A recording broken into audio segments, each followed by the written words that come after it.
गंजाम पोडमपेटारे समुद्र कूल लंघिबा घटना पोडमपेटा गाँव को सील करिछि गंजाम जिला प्रशासन पक्षरु लागिला गाँव को प्रवेश निषेध पोस्टर गाँ भीतर को न जिबा पई गाँ मुंडरे गात खोलिछि प्रशासन गाँ को गस्त करिवे जिला प्रशासन वरिष्ठ अधिकारी जिलापाल को सर्वे रिपोर्ट देबे वरिष्ठ अधिकारी या पर सीमेंट कंक्रीट वाल पई डीपीआर प्रस्तुत कराजिबो।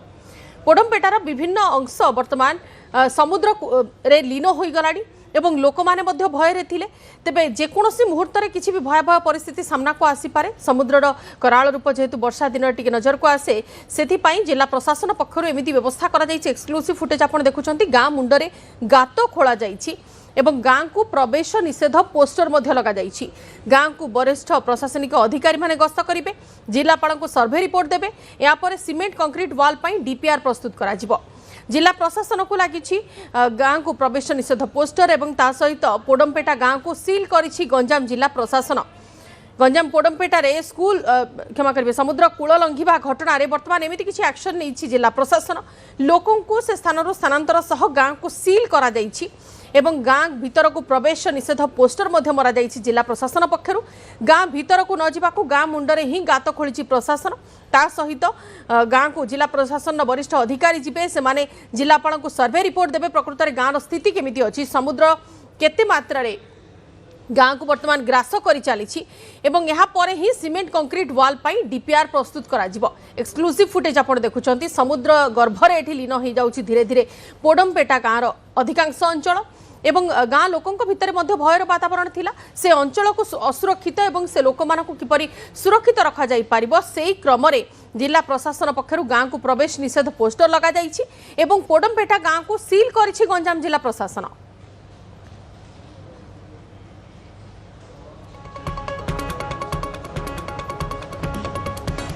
गोटे पर गोटे घर एभली पाखापाखि 50 रु अधिक घर समुद्र गिलिबा परे एबे चेतिछि जिला प्रशासन। गंजाम जिला पोडमपेटार गाँ को संपूर्ण सील करिछि जिला प्रशासन। आमे बतानछु सेही पोडमपेटा गाँ रे मु देखि पारछु ये होछि पोडमपेटा गाँ को जिबा निमंते मुख्य रास्ता एही मुख्य रास्ता को गंजाम जिला प्रशासन पक्षरु संपूर्ण रूपे सील करा जायछि एवं प्रवेश निषेध बोली मध्ये पोस्ट कराइछि। अन्य पटे देखिबे जेहेतु एही गाँ को मध्ये लोक माने आसी जाउथले एहा को दृष्टि रखी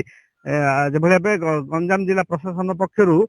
जेभले गोटे गात खोला एवं जेभले कौनसी जानवाहन ठार आरंभ करी लोक माने न आसीबे सेति निमंते मध्ये गतकाली रात्रि जेसीबी द्वारा खोला जायछि एवं अन्य पटे देखिबे एई जो गाँ जो रही पाखापाखि 10 रु अधिक साई को धरी रोला एवं से 10 रु अधिक साई को धरी रोथिया बेले जो रही लोक माने मध्ये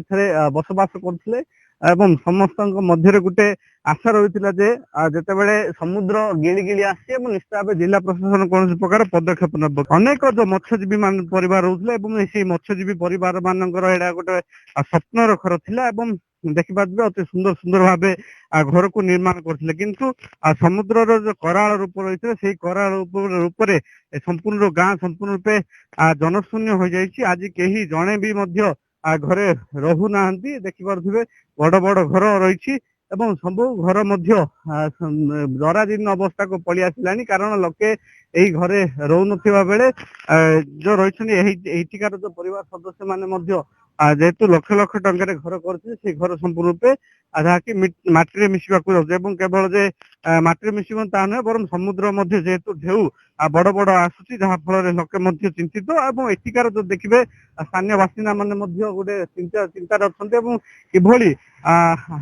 जदि कहबा वर्षा दिन जेहेतु आसी जाइए दृष्टि रखी समुद्र दृश्य देखिए आहरी आगु आगु माड़ी आस निश्चित भाव गोटे स्थानीय बासिंदा भयभीत अच्छा कारण पोडमपेटा पर जहाँकि लगी रही कंटियागढ़ गखरकुदा मयूरपदा एभली पाखापाखि 12 अधिक गाँ जहाँकि बालीबंध पंचायत रामगढ़ पंचायत गाँ गुड़िक रही आलोचना करवा एଠିकार स्थानीय बासिंदा माने ओल्ड पोडमपेटार जो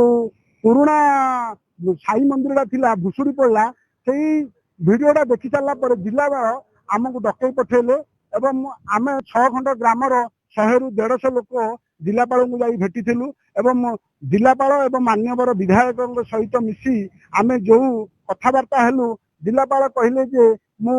इरिगेशन डिपार्टमेंट सहित कथा होउची एवं से अन्य क्या सहित कथा हेले एवं तुरंत समाधान करिवे बोली कहिले କିନ୍ତୁ ଆମେ ସନ୍ଧ୍ୟା ବେଳକୁ ଦେଖିଲା ବେଳକୁ ତହସିଲଦାରକୁ ପଠେଇକିରି ସେଠାରେ ଏଠି नो ପ୍ରୋଭାଇଡେଡ୍ ଏରିଆ ଦେଖିକିରି ଖୋଳିକିରି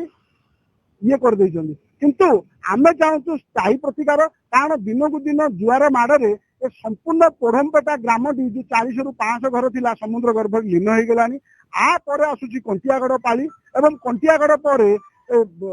ଖତୁଆଗୁଦା, ନୀଳାଦ୍ରିପୁର ଏବଂ ମୟୂରପଦା, ଗୋଖୁରଗୁଦା ଏପରି 6-7 ଖଣ୍ଡ ଗାଁ ବା ପାଳିବନ୍ଧ ପଞ୍ଚାୟତର 12 ଖଣ୍ଡ ଗାଁ ସମୁଦ୍ର ଗର୍ଭରେ ଲୀନ ହେଇଯିବ। ସମୁଦ୍ର ଗର୍ଭ ଲୀନ ଆଜ୍ଞା ଆପଣ କଣ କରିବେ? ଏଠିକାର ଯୋଉ ବାସିନ୍ଦା ମାନେ ଅଛନ୍ତି କେତେ ଭୟଭୀତ, ରାତିରେ ନିଦ ହଉଛି ନା ନାଇଁ, କଣ କରିବେ? ଦେଖନ୍ତୁ ଆଜ୍ଞା କିଭଳି ଭାବେ ନିଦ ହବ,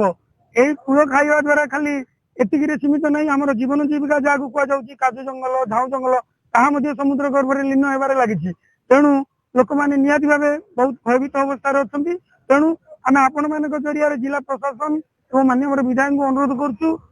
ଯଥାଶୀଘ୍ର ଏହା ଉପରେ ବିହିତ କାର୍ଯ୍ୟାନୁଷ୍ଠାନ ଗ୍ରହଣ କରନ୍ତୁ। ଚାଷୀ ମାନଙ୍କର ଯୋଉ ବିଭିନ୍ନ ପ୍ରକାର ସେମାନଙ୍କର ଜଙ୍ଗଲ ଅଛି, ଥଇଥାନ ସେମାନଙ୍କର ଅବସ୍ଥା ବହୁତ ଖରାପ ହବ। ସେମାନଙ୍କର ଜମି ଜମା ଯୋଉ ଅଛି, କାଜୁ ଜଙ୍ଗଲ ଅଛି, ଯେମାନେ ମତ୍ସ୍ୟଜୀବୀ ଯୋଉ ଫାର୍ମର ମାନେ ଯୋଉ ଚାଷୀ ଭାଇ ମାନେ ବଞ୍ଚୁଥିଲେ, ସେମାନେ ଆଗାମୀ ଦିନରେ ଅସୁବିଧା ସମ୍ମୁଖୀନ ହେବେ। ତେଣୁ କରି କାଲି ଜିଲ୍ଲା ପ୍ରଶାସନକୁ ସେମାନେ 6 ଗାଁ ଲୋକ ଜଣାଇଛନ୍ତି, ତଥାପି ତାଙ୍କର ଥଇଥାନ କରିବା ପାଇଁ ଆଶା କରୁଛନ୍ତି। ଯଦି ମୋ ମତ୍ସ୍ୟଜୀବୀ ହିସାବରେ ଯଦି ଏଇ ଯୋଉ ବିଚ୍ ଇରୋଜିନ୍ ହେଉଛି, ଏହାକୁ ସରକାର ତୁରନ୍ତ ଗୋଟେ ନୂଆ ଜଙ୍ଗଲ ଯଦି କରିବେ, ତାହାର ରକ୍ଷଣାବେକ୍ଷଣ ଭାବରେ ଠିକ ଭାବରେ ଯଦି ହବ, ଅବକ୍ଷୟ ସମୁଦ୍ର ଅବକ୍ଷୟ ହବନି ବୋଲିକି ଆଶା କରୁଛି। ପ୍ରକୃତ କାର୍ଯ୍ୟାନୁଷ୍ଠାନ ତଥା ପ୍ରକୃତ ଯୋଉ ପ୍ରତିଶ୍ରୁତି ଦେଇଛନ୍ତି ଜିଲ୍ଲା ପ୍ରଶାସନ, ଏହି 6 ଖଣ୍ଡ ଗାଁକୁ ଯେ ସିମେଣ୍ଟ ୱାଲ ହଉ ଅଥବା ପଥର ବନ୍ଧ ନିର୍ମାଣ କରିବେ ବୋଲି ଯୋଉ ପ୍ରତିଶ୍ରୁତି ଦେଇଥିଲେ, ସେଇ ପ୍ରତିଶ୍ରୁତି ଜିଲ୍ଲା ପ୍ରଶାସନ କେବେ ପାଳନ କରୁଛନ୍ତି ତାହାକୁ ଅନେଇ ବସିଛନ୍ତି ଏହି ପାଲିବନ୍ଧ ଏବଂ ରାମଗଡ଼ ପଞ୍ଚାୟତର ପାଖାପାଖି 12 ଖଣ୍ଡ ଗାଁ ଲୋକେ। ଗଞ୍ଜାମ ଜିଲ୍ଲା ପଡମ୍ପେଟାର କୈଳାସ ବେହେରା, ନ୍ୟୁଜ 18 ଓଡ଼ିଆ।